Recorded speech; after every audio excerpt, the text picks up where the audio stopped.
Former public defender, now U.S. Congresswoman Jasmine Crockett, outlined the different ways in which fentanyl is entering the country, as well as a strategy on how to combat the war on drugs. Must watch. Happen Just Now. Enjoy hearing your thoughts. Please leave comments. Thanks.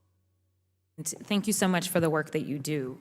I just want to talk about my state really quickly, since we're talking about the border and how my colleagues have been down there once or twice, and so they feel like they know everything that happens at my border because they go on a little field trip.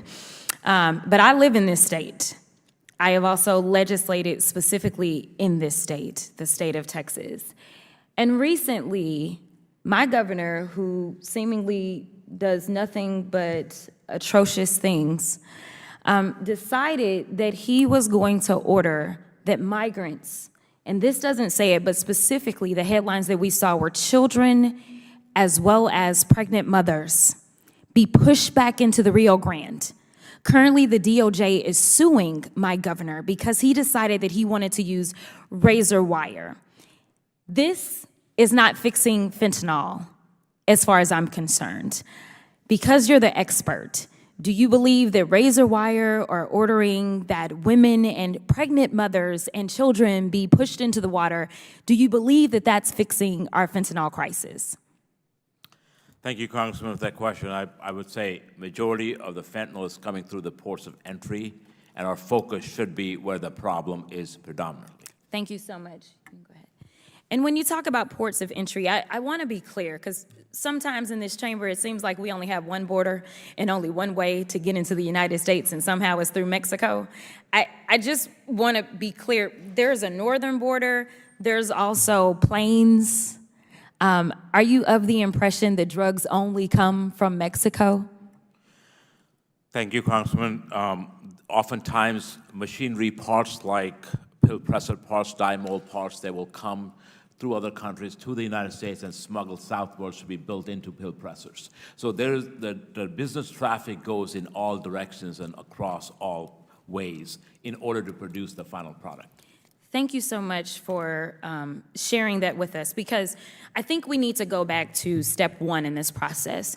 You don't know it, but I practiced criminal law for almost 17 years in multiple states and on the federal level. I was on the defense side, so I dealt with people that were arrested for drug crimes.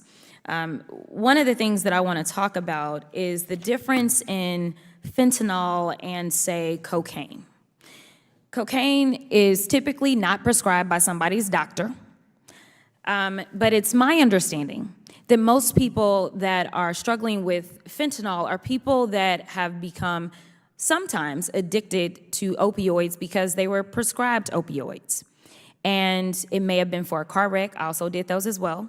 Have a back issue, and ultimately the doctor takes you off, but because of the addictive nature, you're going out and you're trying to get it wherever you can. And so it sounds like we have a demand problem, number one. Would you agree with me that if we could reduce demand, then maybe people wouldn't be looking to supply where there was no demand? I think it's both sides, and I think, as you very accurately said, that a lot of people, I have prescribed people and who've gone on the streets and then ended up in heroin and fentanyl as well, so I have a really direct experience with some of that work as well. Absolutely.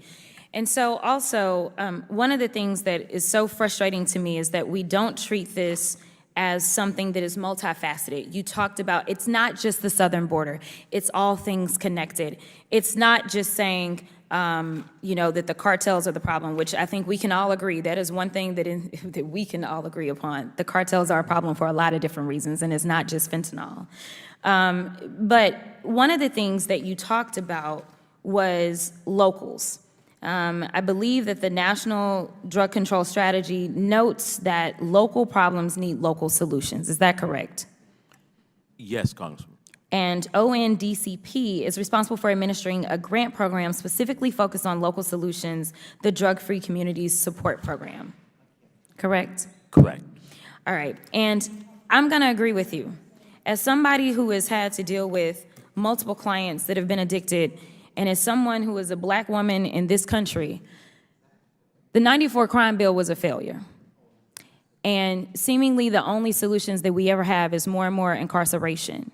I appreciate what you do because you are taking a multifaceted look. You're looking at the criminal aspect. You're looking at not just cash, but you're looking at crypto. You're also looking at more than one country, more than just Mexico. You're looking to try to solve the solutions while also making sure that those that are addicted get treatment instead of put into jail cells. And so I appreciate the work that you do. I hope that my colleagues understand that it's not so simple as let's just blame the border and we'll fix all the problems. And the last thing that I'll say is, in a very bipartisan way, I have introduced the STRIP Act, and that is to make sure that these fentanyl testing strips can get to the people that need them, so that even if they're struggling with addiction, they have the ability to test and to determine whether or not this odorless, this tasteless thing is actually laced within the product that they receive. Would you agree with me, things that such as testing strips are invaluable to helping us fight this war? Yes, Congresswoman, we will happy to work with you on that as well. Thank you. Thanks for watching. Subscribe to Happen Just Now for more content about accountability of all public officials and policy and procedures.